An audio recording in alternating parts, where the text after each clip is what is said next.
देवा देवा जी परिस्थिती आम्ही बदलू शकत नाही ती स्वीकारण्यास मनाची प्रसन्नता आम्हाला दे।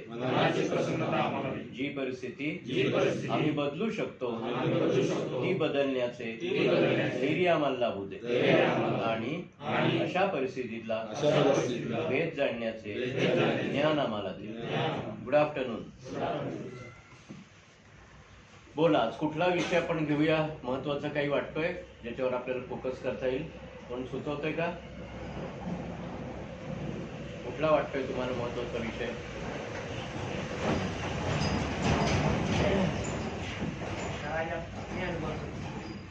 आप अपने अनुभव से कुछ विषय मेरे अभी तक मैंने शुरुआत नहीं की है तो हो गया आपको सोबर है। ठीक है, ठीक। वैसे मैं बहुत सालों से सोबर हूँ और अपनी सोबराइटी मेंटेन भी कर रहा हूँ और रोज के लिए। तो क्या बात होती है बेसिकली, देखो कि जिंदगी अच्छी तरह से जीनी है, बेहतर जीनी है तो हमारे सबके लिए जागृति की जरूरत होती है कि हम लोग दिन भर क्या करें, क्या सोचें। ज़्यादातर हम लोग फंसते हैं क्योंकि हम लोग ठीक तरह से सोचते नहीं है, हमें सोचने की ठीक तरह से आदत नहीं होती। हम बाकी चीज़ों के बारे में सोचते रहते हैं, पैसों के बारे में सोचते हैं, रिलेशनशिप के बारे में सोचते हैं, सेक्स के बारे में सोचते हैं, मनोरंजन के बारे में सोचते हैं, लेकिन जिंदगी में किस तरह से जीऊँ ये ठीक तरह से सोचते नहीं। और इसीलिए कई बार हमें नज़र आता है कि बहुत सारी चीज़ें करने के लिए मैंने ज़िंदगी जी रहा हूँ, लेकिन फिर भी ज़िंदगी की खुशी नहीं मुझे मिल रही, मैं मज़ा नहीं ले रहा हूँ। ज़िंदगी चल रही है, प्रॉब्लम्स आते रहते हैं, भावना नीचे ऊपर होती रहती है, झगड़े होते रहते हैं, एक दूसरे के लोग पास आते हैं, दूर निकल जाते हैं, कभी शादियाँ होती है, कभी शादियाँ टूटती है। ये सारी जो बातें हैं इसका मतलब ये है कि मैं अपनी ज़िंदगी किस तरह से जीऊँ और मुझे क्या चाहिए, यह आदमी ठीक तरह से सोचता नहीं है। जैसे चल रहा है वैसे चल रहा है, इस तरह से उसकी ज़िंदगी ज़्यादातर होती है। लेकिन मुझे इस दिशा से जाना है, मुझे ये हासिल करना है, मैं इस तरह से अपनी खुशी देख पाऊंगा, इस तरह से मैं चॉइस दे दूंगा ज़िंदगी जीने का, ये आदमी बहुत कम तरीके से ढूंढता है। और इसलिए क्या नज़र आता है कि आदमी पैसा कमाता है, कभी कभी शोहरत कमाता है, कभी कभी पॉपुलैरिटी कमाता है, लेकिन वो स्टेबल नहीं होता। कभी बार बार उसके जीवन में चढ़ उतार हम नजर आते हैं, कभी अच्छा चल रहा है, कभी बुरा चल रहा है, कभी प्रॉब्लम चल रहे हैं, इसी तरह से जिंदगी चल रही है। हमें जो बुद्धि दी है, भगवान ने दी है, कुदरत ने दी है, जो बुद्धि है हमारे पास, ये बुद्धि का सही इस्तेमाल करना सीखना होता है। और मैं वही कोशिश करता हूँ अपनी जिंदगी के बारे में कि मैं सही ढंग से सोचूं, जिसके कारण जो भी मैं चाहता हूँ उस दिशा की तरफ मैं जाऊं, वो मेरा निर्णय रहेगा और मैं हासिल करने की कोशिश करूंगा। तो वो अपने आप बाय लक इस तरह से नहीं होगा। मैं कोशिश करूंगा कि मुझे क्या चाहिए और जो चाहिए उसके लिए मैं क्या करूं, उसके लिए मैं कौन सा विचार करूं। इस तरह से हम लोग जाते हैं तो शायद हम लोग आसानी से अपनी तरफ नजर रखते हैं, अपने भावनाओं के ऊपर, अपने विचारों के ऊपर अपना कंट्रोल रखने की कोशिश करते हैं और जिंदगी हर दिन बेहतर जाने लगती है पहले से। हर रोज बड़ी खुशी है ऐसी बात नहीं है, और हर दिन बहुत सुंदर जाएगा ऐसी गारंटी भी नहीं है, क्योंकि हम लोग इंसान हैं, हमें पता नहीं है क्या कब हो जाएगा। लेकिन फिर भी इतना तो जरूर हम लोग सोच सकते हैं कि मैं अपना नुकसान तो नहीं करूंगा, किसी भी हालत में अब मैं अपना नुकसान नहीं करूंगा।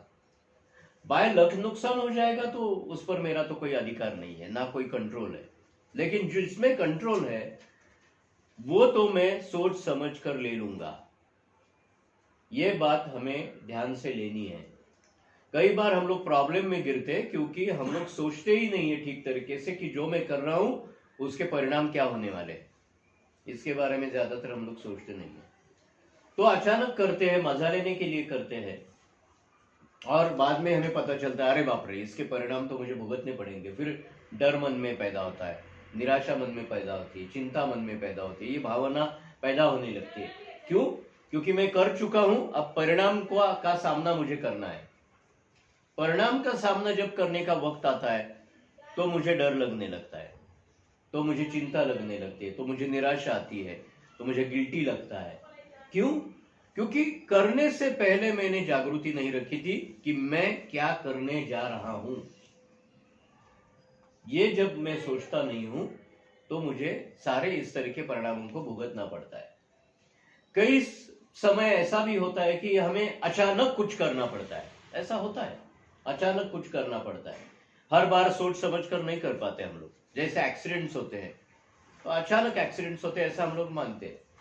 लेकिन फिर भी जब जागृति हम लोग रखते तो ज्यादातर हम लोग अपने आप को बचाने की कोशिश कर सकते हैं और जिंदगी ठीक तरह से चला सकते हैं। तो जो भी अपने मर्यादा में है, जो भी हमने हमारे कंट्रोल में है, उसके बारे में सोचना जरूरी है। और इसीलिए आप जो यहाँ आए हो वो यही सीखने आए हो कि जब मैं बाहर जाऊंगा तो मुझे ये कहने का वक्त ना आ जाए कि इतना करने के बावजूद भी तुमने वैसा ही किया। यह ऐसा वक्त ना आना चाहिए। यहाँ यही शिक्षा हम लोग लेने की कोशिश कर रहे हैं कि हम लोग सोचेंगे अपने जिंदगी के बारे में, जो जो नुकसानकारक चीजें हैं उसके बारे में सोचेंगे, उसके बारे में प्रिवेंटिव मेजर्स जो होते हैं, प्रतिबंधात्मक जो उपाय होते हैं वो सोचेंगे और फिर आगे जाएंगे। ये करने के लिए हमारे पास बुद्धि है, ये करने के लिए हमारे पास वक्त है, ये करने के लिए हमारे पास प्रोएक्टिवनेस है। मतलब कुछ होने से पहले ही जागृति रखना, ये हमारे पास है,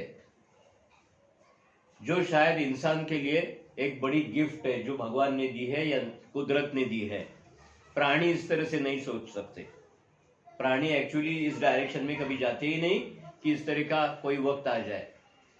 लेकिन हमारे लिए एक गिफ्ट है, तोहफा है या एक तरह का अधिकार दिया है भगवान ने या कुदरत ने कि आप पहले ही सोचो जो भी आप करने जा रहे हो। सारंग सर कई बार कर्म सिद्धांत के बारे में बोलते हैं। कर्म सिद्धांत मतलब मेरे हाथों से कुछ हो गया, अब उसका जो फल है वो मुझे मिलेगा ही मिलेगा वाली बात। तो इसका मतलब यह है कि कोई भी कर्म करने से पहले कुछ ना कुछ मैं सोच सकता हूं। शायद हर कर्म के बारे में नहीं सोचूंगा, नहीं सोच सकता हूं, लेकिन कुछ तो ऐसी बातें हैं जिसके बारे में पहले सोच सकता हूं और उसके सोचकर उसका निर्णय भी ले सकता हूं। तो ये बातें हमें सीखनी है। इसलिए इन्होंने जो बोला कि आपकी जिंदगी कैसी, आपने अनुभव के बारे में, मैं वही सीखते जा रहा हूं, वही सीखते जा रहा हूं। क्योंकि मेरे भी जिंदगी में, मैंने कभी नशे के बारे में मेरे जिंदगी में कुछ कभी नहीं हुआ, लेकिन फिर भी जिंदगी जिंदगी है। यानी चढ़ उतार जो है वो सभी के जिंदगी में होते हैं। वो सिर्फ नशे वालों के जिंदगी में होते हैं ऐसी बात नहीं है, अल्कोहलिक्स के बारे में होते हैं ऐसी कुछ बात नहीं है। हर इंसान के बारे में चढ़ उतार तो होते ही है। और इसीलिए मैं वही देखने की कोशिश करता हूं अपनी जिंदगी की तरफ देखकर कि क्या कई चीजें जो पहले मेरी जिंदगी में हुई या गलतियां हुई, आज मैं वही दोहराता नहीं हूं।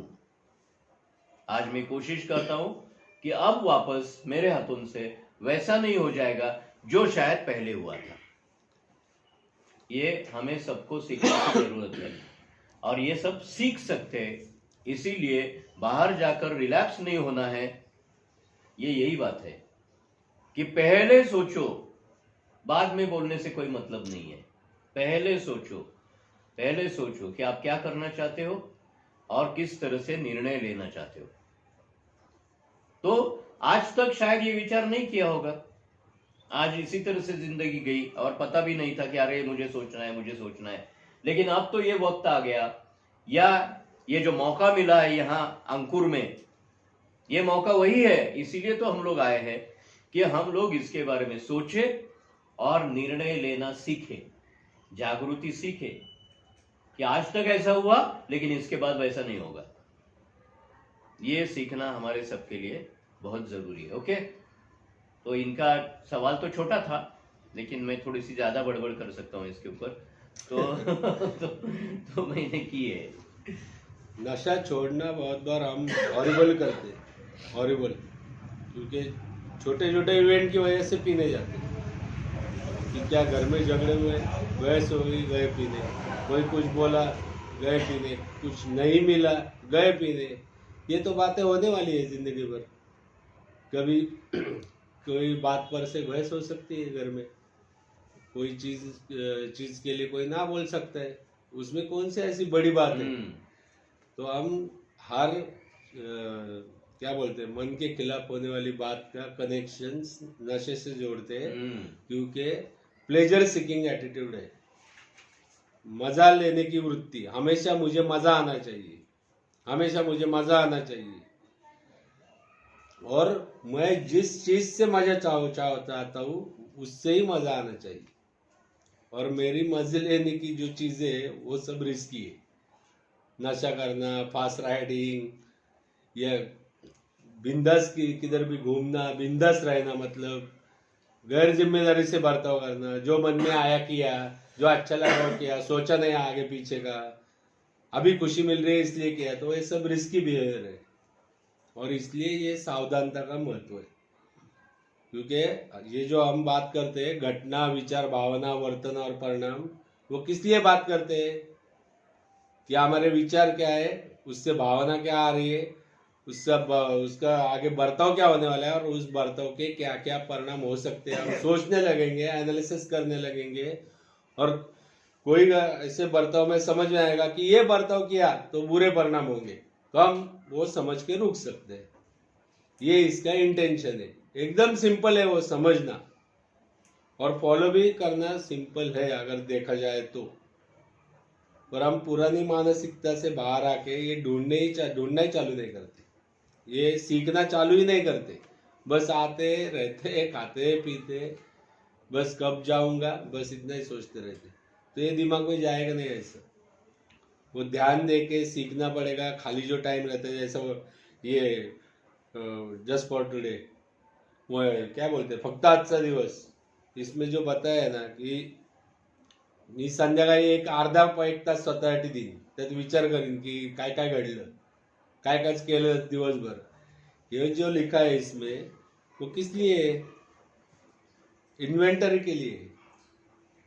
10वीं पायरी क्या है? इन्वेंटरी, कि मेरा आज के दिन में क्या चला, कहाँ गलती हो गई, क्या करना चाहिए। वो गलतियां पता चलेंगी तो अगले टाइम शायद मैं उससे बच सकता हूँ।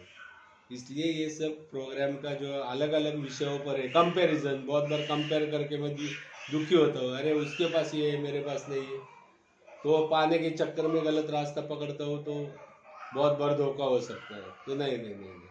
मेरी जिंदगी अलग है, मेरा बिहेवियर, मेरी सोच अलग है, मेरी ताकत अलग है, मेरे घर के रीति रिवाज अलग है, इसलिए उससे कंपेयर करना ठीक नहीं। मेरी आर्थिक परिस्थिति अलग है, या फिर मेरे काम करने की जो ताकत है वो अलग है। ये सब क्यों सोचना है, बार बार क्यों सीखना है, ताकि वो पक्का दिमाग में बैठे। इसलिए बार बार सुन के, वो दिल से सुनेंगे तो दिमाग में बैठते जाएगा। और जब जैसे इवेंट हो गया आप देख सकते हैं, अरे ये क्यों आ रहा है मन में, कंपेयर कर रहे हो क्या? नहीं, मुझे बोर हो रहा है इसलिए मजा लेने के लिए करना है क्या? तो हम सोच सकते हैं ठीक है, कुछ भी वजह हो मजा करने की, पर इसके परिणाम क्या है। तो तीनों विषयों पर हो गया खोज, और अंतिम निर्णय क्या हो गया, अगर ये क्या बोल रहे नुकसान होने वाला है, चलो नहीं करना। ऐसे ही प्रैक्टिस करनी पड़ती है प्रोग्राम की। कई बार मैं देखता हूँ कि बच्चे, अभी एक बच्चा रो रहा था, देखो याद आ रहा है हमें, बाहर से बच्चा रो रहा है। बच्चा रोता है क्योंकि उसे अभी तक ये सोच उसकी बनी नहीं है कि जो भी मैं चाहता हूं वो मुझे अभी के अभी मिलना चाहिए, और दिया नहीं, घर वालों ने, माता पिता ने दिया नहीं, तो बच्चे रोने लगते हैं। क्योंकि उनके पास वही एक ही हथियार है, जोर जोर से रोने से जो कुछ चाहिए वो मांगना। ये एक तरह का कम्युनिकेशन है बच्चे का, कि वो रो रहा है जोर जोर से, मुझे चाहिए, मुझे अभी चाहिए। और घर वाले, माता पिता बोलते हैं कि नहीं नहीं अभी नहीं चाहिए, अभी नहीं दे सकते, बाद में देंगे, और बच्चा रोने लगता है। क्योंकि उसे विचार करना नहीं आता, उसे ठीक से विचार नहीं करने आता, क्योंकि उसकी सोच अभी तक बड़ी नहीं है। लेकिन हमारी धीरे धीरे उम्र बढ़ने लगती है, तो भी हम लोग बच्चे जैसी हरकतें करते दिखाई देते हैं। मुझे चाहिए, अभी चाहिए, किसी भी हालत में चाहिए। फिर बच्चा तो रोता है, लेकिन बड़े होने के बाद में मैं जो चाहूं करने लगता हूं। अभी के अभी पैसे चाहिए, किसी भी हालत में पैसे चाहिए। ये वाली बात देखो कि उम्र तो बड़ी है बच्चे से, लेकिन सोच तो वैसी ही है। सोच बच्चे जैसी है, उम्र बड़े आदमी की बड़ी है। कई बार ये दिखाई देता है, और इसीलिए हमारे घर वालों से हमारे जो झगड़े होते हैं ज्यादातर, वो कैसे होने लगते हैं?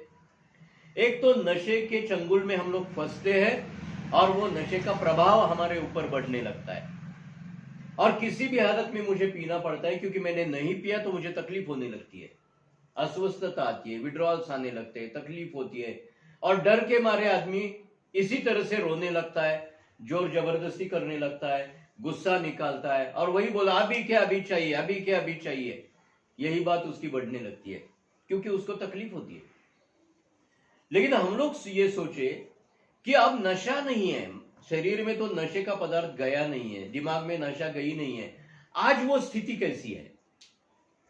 क्योंकि आज रिहैब में आने के बाद भी ऐसा नजर आता है कि ज्यादातर लोगों के मन में जल्दी जाना, मुझे बाहर जाना है, मुझे बाहर जाना है, जल्दी बुलाओ, मुझे यहां क्यों रखा है, वाली बात बहुत चलती रहती है।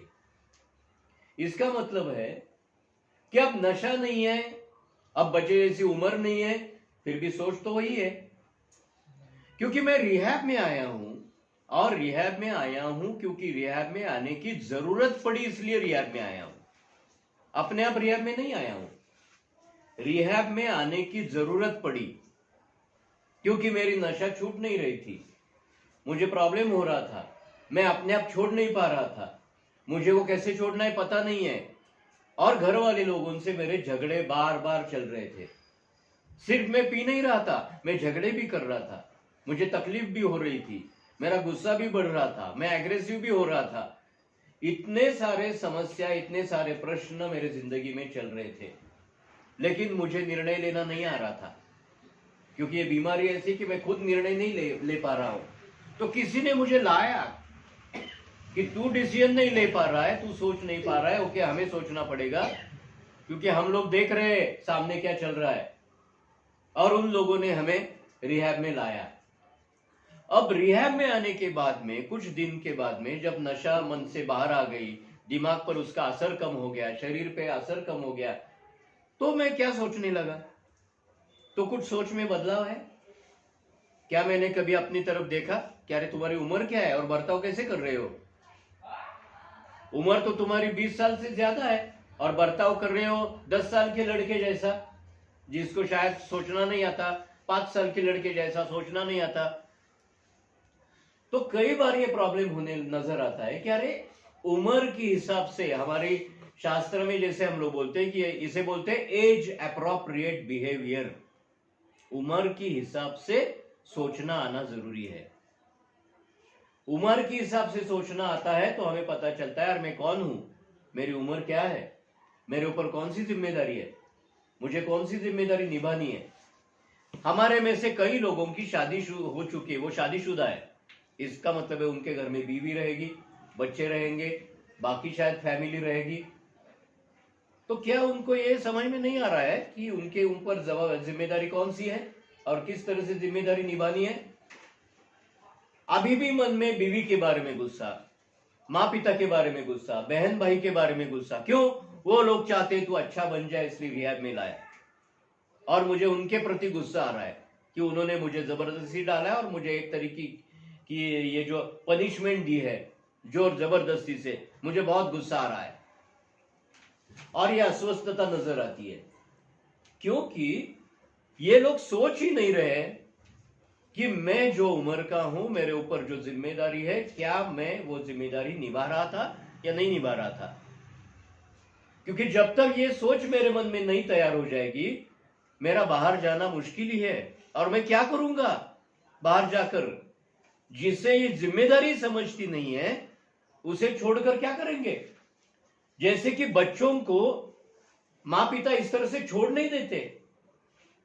5-6 साल के बच्चे रहते हैं तो वो चाहते हैं मैं रास्ते पर जाऊं, लेकिन माँ पिता उन्हें पकड़ कर रखते। क्यों? उनको पता है ये सोच ही नहीं सकता कि बाहर किस तरह से फेस करना है, कौन सी जिम्मेदारी है, किस तरह से बचना होता है, कौन सी जिम्मेदारी होती है। तो घर वाले लोग छोड़ते नहीं उनको बाहर, क्योंकि उनको पता है ये बाहर जाएगा और कुछ ना कुछ प्रॉब्लम कर डालेगा। जब हमारी सोचने की उम्र वैसी रहेगी तो कौन छोड़ने वाला है आपको? दिखाई देता ये एडल्ट इंसान है, प्रौढ़ है, इसकी उम्र तो बड़ी है, लेकिन सोचना नहीं आता। कैसे छोड़ेंगे बाहर? कौन मदद करेगा बाहर जाने के लिए? कौन सपोर्ट करेगा?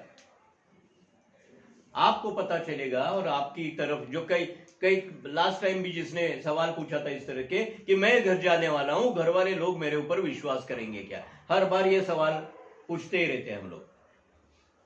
इसका मतलब यह है कि जिस तरह से बच्चे को विश्वास रखकर छोड़ते नहीं है, वैसे ही हमें नहीं छोड़ेंगे, क्योंकि हम लोग बच्चे जैसी हरकतें कर रहे हैं। कब छोड़ेंगे?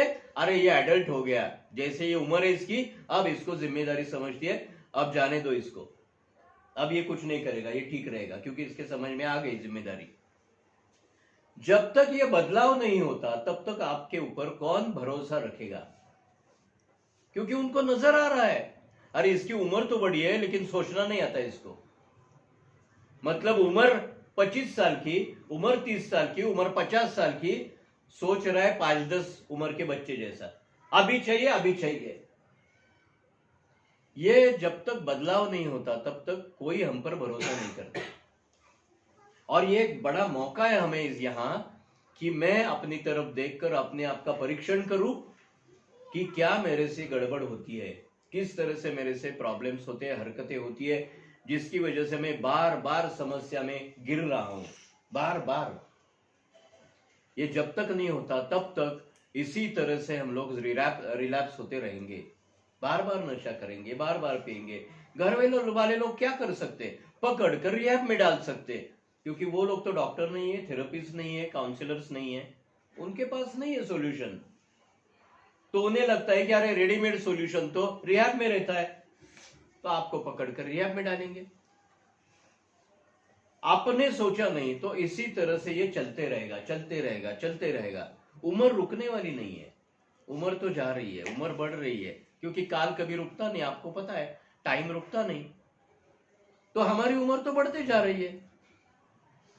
कितने सालों से मैं ऐसे कितने लोग देख रहा हूं। बीच में मुझे 1988 में जिसको मैं काउंसलर था, वो वापस मेरे सामने आ गया, अभी भी पी रहा है। कितने साल हो गए देखो, उम्र तो बढ़ती गई। अभी भी समय में नहीं आ रहा है कि अरे मुझे रुकना है, मुझे रुकना है, मुझे और भी चीजें करनी है, जिम्मेदारी है, मुझे और भी कोई बातें करनी है, मैं जिंदगी बेहतर जीना चाहता हूं। ये समझना, ये सोचना इसके बारे में, ये हमें सीखना होगा, नहीं तो जिंदगी निकल जाएगी इस तरह से। कब रुकेंगे? कब शाने हो जाएंगे? कब ठीक तरह से सोचेंगे? ये दोस्तों जरूरी है। मैं सचमुच, इन्होंने मुझे सवाल किया इसलिए मैं कोई बड़ी बात नहीं है, लेकिन मैं हर रोज अपने बारे में सोचते रहता हूं, हर रोज, कि क्या मुझ में और भी कौन से दोष मुझे नजर आते हैं, मुझे कौन सी चीज में सुधार लाना है, और मैं किस तरह से आज मुझे नजर रखनी है अपने ऊपर, कॉन्शियसली मुझे क्या करना है।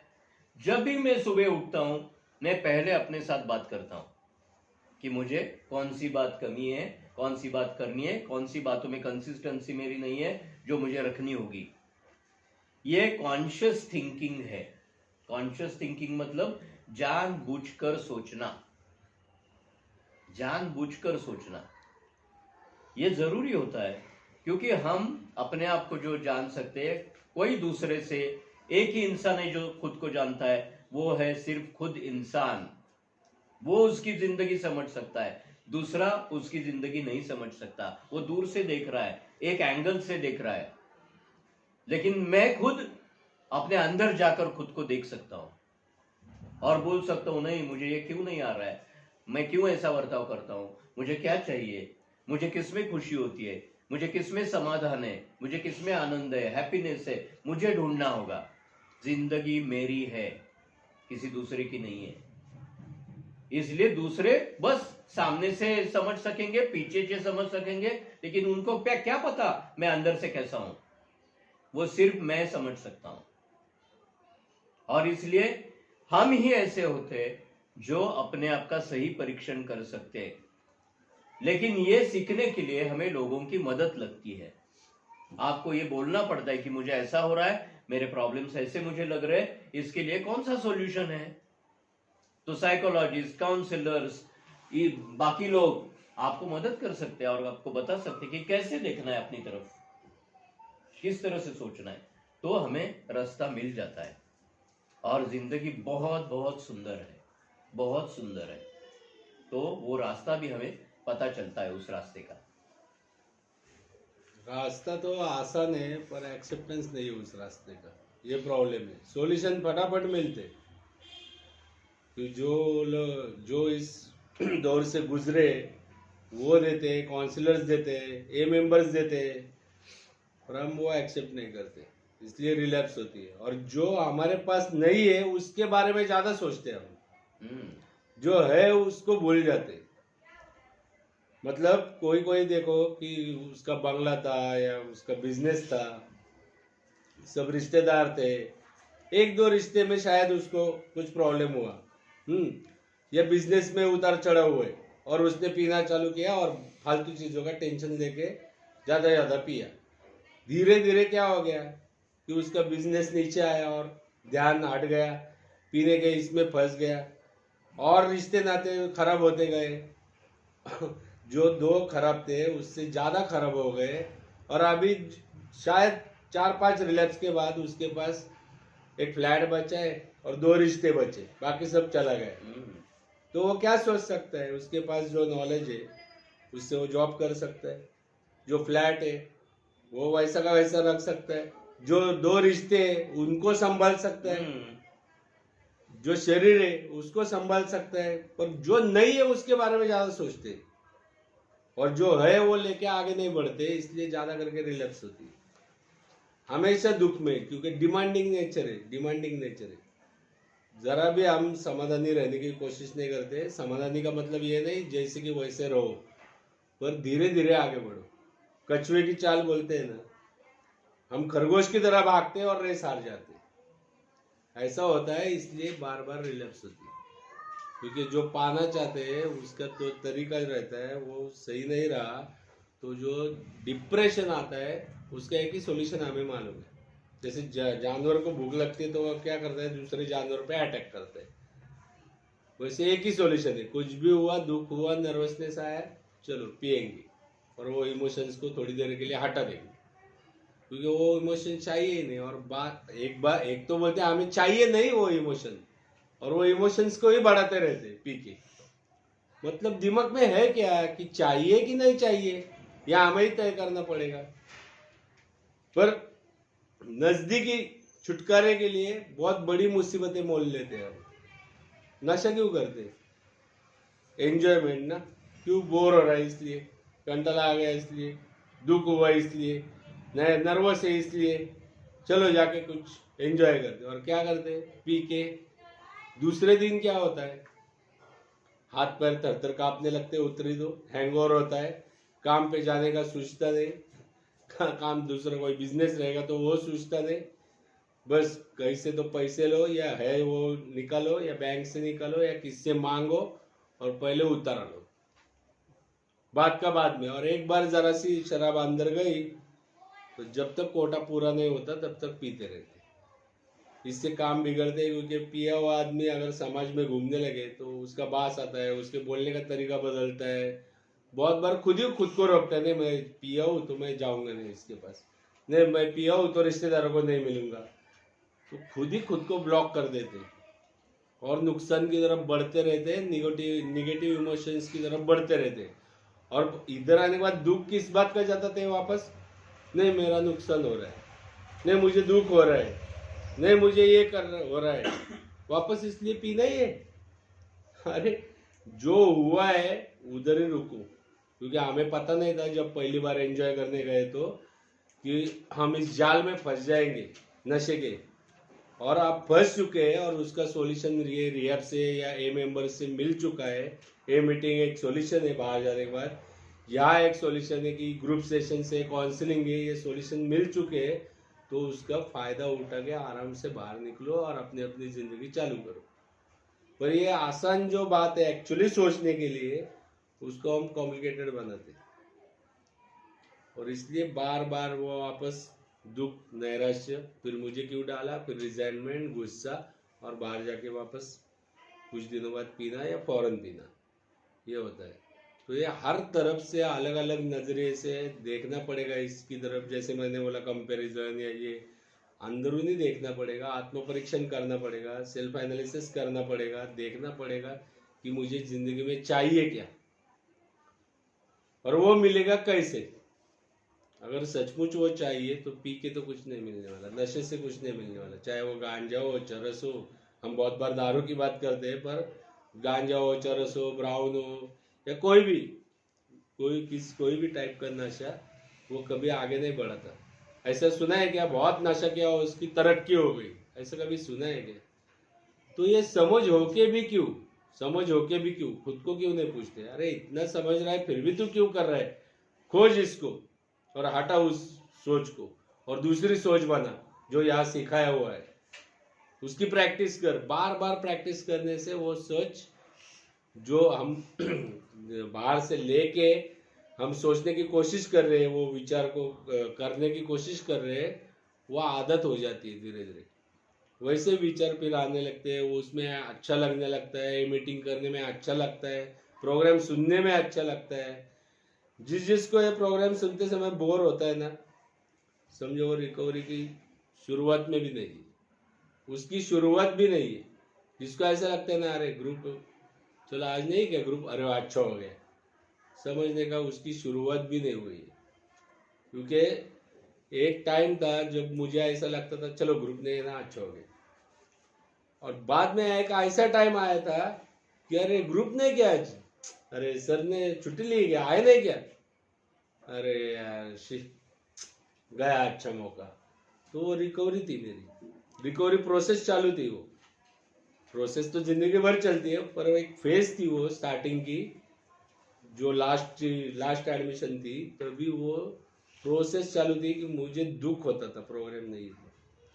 ऐसा होता था अरे संडे आ रहा है क्या, अरे बाप रे अब बोर होने वाला है, क्योंकि सैटरडे के बाद म्यूजिक थेरेपी के बाद कुछ नहीं होता था वहाँ, और ऐसा लगता था बाप रे 2 दिन ग्रुप नहीं, कुछ नहीं, मीटिंग नहीं, कुछ सुनने को नहीं मिलेगा।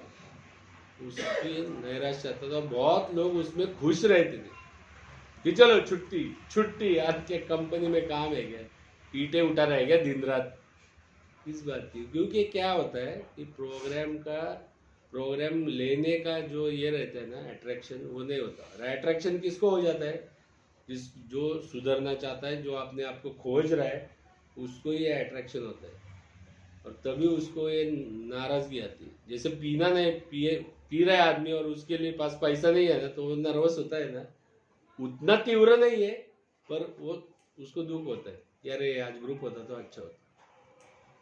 ऐसा लगता है वो रिकवरी की पहली पायरी है। तो अपनी तरफ देखो कि किसको दुख हो रहा है, किसको खुशी हो रही है, उससे आपको पता चलेगा खुद को कि हम कौन से स्टेज पर है।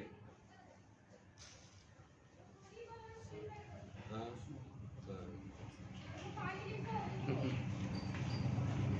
और क्वेश्चन है क्या कुछ? सर मागे आपण केलेल्या ज्या चुका असतील किंवा कांड केलेली असतील त्याचे वारंवार मनात उद्रेक होत असतात, तर ते थांबवता येतात का किंवा हे उद्रेक होणं ही चांगली खूण आहे, वाईट नाही आहे. ते उद्रेक झालेच पाहिजेत. उद्रेक होत आहेत याचाच अर्थ असा आपला विचार व्यवस्थित चालू आहे, भावना व्यवस्थित चालू आहे, डोकं व्यवस्थित चालू आहे. ते जर झालेच नसते तर प्रॉब्लेम झाला असता. ते का होत आहेत मनामध्ये? कारण आपल्यावरचे जे संस्कार असतात, आपल्यावरची जी मूल्य असतात लहानपणापासून आपण शिकलेली, त्यातून या भावनांची निर्मिती होत असते. दृष्टिकोन तयार झालेला असतो, त्यातनं या भावना निर्माण होत असतात. अरे मी केलं ते बरोबर केलेलं नाही, हा जो विचार आहे आपल्या मनामधला, हा आपण खूप लहानपणी शिकलोय.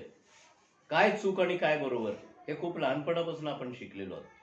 कधी ते आई वडिलांबरोबर शिकलेलो आहोत, कधी ते शाळेत शिकलेलो आहोत, कधी बाहेरच्या जगात वावरताना शिकलेलो आहोत, की आपल्या मनामध्ये घट्ट बसलेलं असतं माझं असं वागणं बरोबर नाही.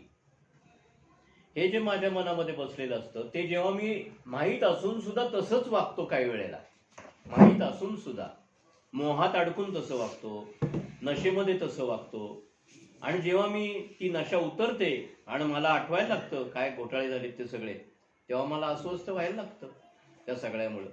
कारण मी जे करायला नको होतं तसं केलेलं असतं ना. त्यामुळे मग माझ्या मनामध्ये या जुन्या आठवणी अजून जाग्या काय आहेत? कारण मी जे करायला नको होतं तसं माझा प्रोग्राम केलेला आहे, तसं मी वागलेलो आहे. म्हणून या प्रकारचे विचार नकळत आणि भावना येतच राहणार. कधीपर्यंत येत राहणार? जोपर्यंत मी माझ्यामध्ये चांगला बदल करत नाही तोपर्यंत. एकदा मी जाणीवपूर्वक लक्ष ठेवून वागायला लागलो की आता तसं वागायचं नाही, आता व्यवस्थित वागायचं, आता कामाची जबाबदारी घ्यायची, अमुक गोष्टी करायच्या, बोलण्यामध्ये बदल घडवायचा, संवादामध्ये बदल घडवायचा, सोबत राहायचं, असं जेव्हा तुम्ही नियमाने एकदा करायला लागता, वागायला लागता, तुम्हाला कळणार पण नाही की अरे आता मला आठवतच नाही हे सगळं. म्हणजे हळूहळू हळूहळू त्या तुमच्या आठवणींचं कार्य संपलं. त्या आठवणींना कार्य आहे म्हणून ते येतात डोक्यामध्ये, उगाचच्या उगाच नाही येतात. त्या प्रत्येक आठवणीला काहीतरी कार्य आहे, फंक्शन आहे. आणि ते फंक्शन जेव्हा तुम्ही तसं वागण्याचं थांबवता आणि नवीन काहीतरी विचारसरणी, नवीन काहीतरी कृती हातनं घडायला लागते, वर्तन घडायला लागतं, तसं त्या भावनांचं कार्य संपून जातं. पण मी जर काही नाही आता मी विसरून गेलोय जुनं असं जर म्हणायला लागलो तर काय होईल? पुन्हा नवीन वेडेपणा तोच केला मी, आणि जो करतात माणसं अनेक वेळाला तो घडतो. मग काय लक्षात येतं आपल्या, अरे पुन्हा मी तसंच वागलो की. अल्कोहोलिक माणसाकडनं म्हणून बऱ्याच वेळेला ही रिपिटिशन झालेली दिसते. का दिसते? कारण त्या जुन्या घटनेमुळे जे काही त्याच्या मनामध्ये येतं त्यातनं तो शहाणा झाला नाही, म्हणूनच तो परत तसा वागला. मग ते तसं का झालं? नशा कारणीभूत आहे त्याला. कारण त्या व्यसनाच्या पोटी, व्यसन जेव्हा आपल्या अंमल करत असतं मेंदूवरती, तेव्हा आपली विचारसरणी जी असते ती बिघडून जाते. याला करप्ट होणं असं म्हणतात एक प्रकारचे. आपण म्हणतो ना करप्ट होणं हा शब्द कॉम्प्युटरमध्ये वापरतो आपण, किंवा आपली बुद्धी भ्रष्ट होणे असा शब्द वापरतो आपण. असं म्हणतो भ्रष्ट झाली बुद्धी. ही भ्रष्ट होणं आहे. कारण जे मला योग्य वागायचं होतं ते माझ्याकडनं झालं नाही आणि पुन्हा मी तशीच चूक केली. मग आता तुमच्या डोक्यामध्ये जे येतंय, अरे आपण जुनं ते विसर, पुन्हा तेच येतंय, मला ते आठवतंय सगळं माझं वेड्यासारखं वागणं, ही चांगली खूण आहे, वाईट नाही. कारण त्याचा अर्थ असा आहे तुमची विचारांची सिस्टीम नॉर्मल काम करतीये, व्यवस्थित काम करतीये. ते विसरलं तर अवघड होईल. म्हणजे एकदा गाडी धडकवली आणि तरी मी जोरात पुन्हा चालवतोय, स्पीडनी धडकवली मी गाडी, आणि त्यातनं माझ्या लक्षातच आलं नाही अरे आपल्या वेगामुळे आपला ऍक्सिडेंट झाला. असं जर माझ्या लक्षात राहिलं नाही तर पुन्हा मी काय करीन? तशीच गाडी चालवीन ना. म्हणजे अपघाताला निमंत्रण. परत एकदा आपल्याला असं लक्षात येईल की अनेक वेळेला मानसिक आजारामध्ये सापडलेली जी माणसं असतात त्यांच्या हातनं असं घडतं, कारण त्यांच्या मनामध्ये या प्रकारची सिस्टीम काम नाही करत. त्यामुळे पुन्हा पुन्हा ते तसंच वागलेलं दिसतं. पुन्हा पुन्हा ॲग्रेशन, पुन्हा हिंसाचार, पुन्हा अंगावर येणं, सगळं सांगून, समजावून सांगून, सगळं बोलून.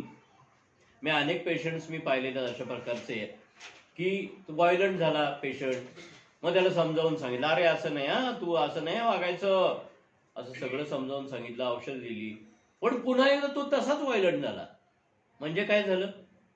त्या बोलण्याने त्याच्या मनामध्ये काही मोठा फरकच पडला नाही. म्हणजे त्याच्या मनामध्ये ही प्रक्रिया बदललीच नाही. का बरं? मानसिक आजाराचा भाग. पण साधारणतः सामान्य माणसाला आपण जो नॉर्मल असं समजत असतो त्याला आपण असं म्हणत असतो की तुला कळलं का आता, असं करू नकोस हा. मग आपण काय विचार करतो पुढच्या वेळेला, अरे आपण त्यावेळेला असं बोललो होतो, असं वागणं बरोबर नाहीये, असा विचार साधारणपणे करतो की नाही. म्हणून आता तुमच्या मनामध्ये जेव्हा हे येतंय की नाही बाबा ते जुन्या गोष्टी माझ्या लक्षात आहे, माझ्या हातात चुका झालेल्या, त्याला एकच उपाय आहे, आता त्या चुका परत न करणे. आणि ते होऊ नये यासाठी आपल्याला जागरूक राहायचंय. मग हे सर काय बोलतोय आम्ही, तेच तर बोलतोय ना की जागृती ठेवा आणि परत तसं तेच वागायला जाऊ नका. जुन्या विचारांचा का चुकांचा उद्रेक, नेमकं काय म्हणायचं? चुका झाल्यात, ज्या चुका झाल्या होत्या त्याच्याबद्दल चुका झाल्यात त्याच्या आठवण येते का चुका केलेले विचार पुन्हा पुन्हा येत आहेत? नाही, ते विचार नाही येत. पुन्हा केलेल्या चुका लक्षात येत आहेत, काय झाले त्या जाणवत आहेत म्हणजे प्रखरतेने. मग चांगली गोष्ट आहे. तुम्ही जेव्हा इन्व्हेंटरी लिहायला लागता ना, जर तुम्ही प्रयत्न करून बघा खरं लिहू शकणार नाही. खरं बरोबर. आपण आपल्या समोर कोणीच नाही आजूबाजूला, तरी सुद्धा खरं लिहायला भीती वाटते. आपण सौम्य करून देण्याचा प्रयत्न करतो, शब्द सौम्य वापरतो. का? कारण आपलं आपल्याला सुद्धा सहन होत नाही, ते सत्य. पण तोच तर प्रयत्न आहे ना आपला. आत्ता सरांनी सुरुवात कुठल्या बोलण्याने केली? ऍक्सेप्टन्स. ऍक्सेप्टन्स ही जी गोष्ट आहे की आपणच आपला स्वीकार करायचा, किंवा बऱ्याच वेळेला आपणच आपला स्वीकार करताना सुद्धा आपल्याला भीती वाटायला लागते.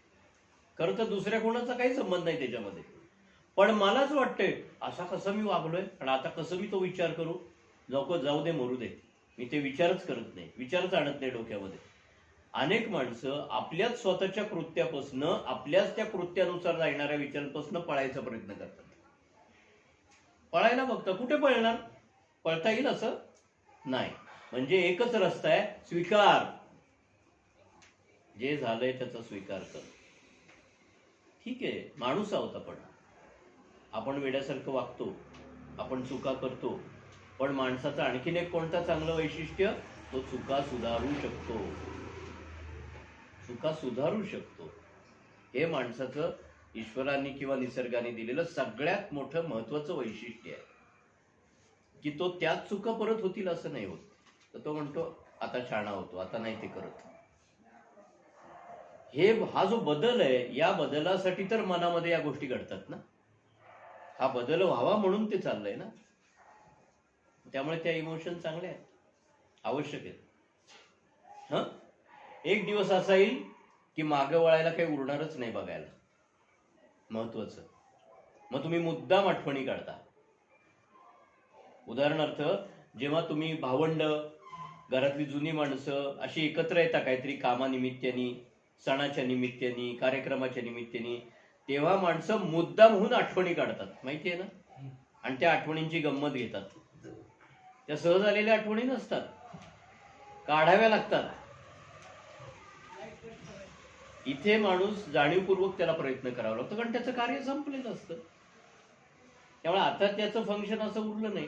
पण ज्या सहज येत असतात आपल्या मनामध्ये, याचा अर्थ त्याचं कार्य अजून चालू आहे, ते आवश्यक आहे.